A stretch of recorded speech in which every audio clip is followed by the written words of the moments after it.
Community is something that has always played a significant part in my own discipleship, but it always comes at a cost.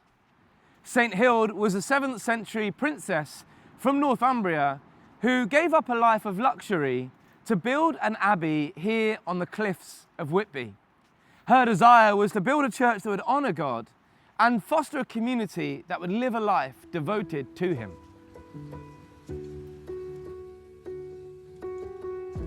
She led this community of men and women, and out of this abbey came 5 other monks who went on to become bishops, and some, like her, got sainted.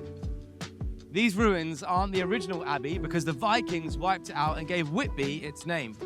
These are the ruins of a Benedictine monastery built at the end of the Saxon period. There is a fun legend about St Hild, which speaks of a time when the town of Whitby was overrun by poisonous snakes. And Hild cried out to God that these snakes would stop biting the local residents.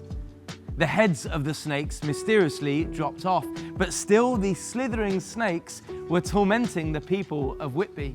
So Hild cried out one more time, and these snakes curled up into stone and turned into solid rock, which supposedly tells us why there's so many ammonites to be found in Whitby.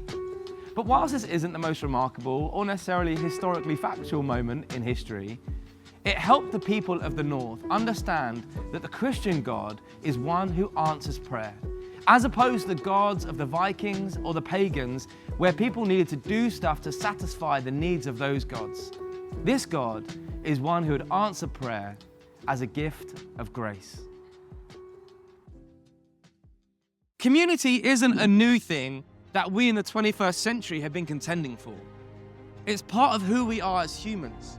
Communal beings, and it is into community that God speaks, moves, and has His way. It is in community that God reveals Himself and calls us to play our part. Hild's last words were even about the very heart of community. Keep the peace of the gospel with one another, and indeed with the entire world. St Hild, an abbotess, a pioneer of community, a prayer warrior, and a proper northern legend.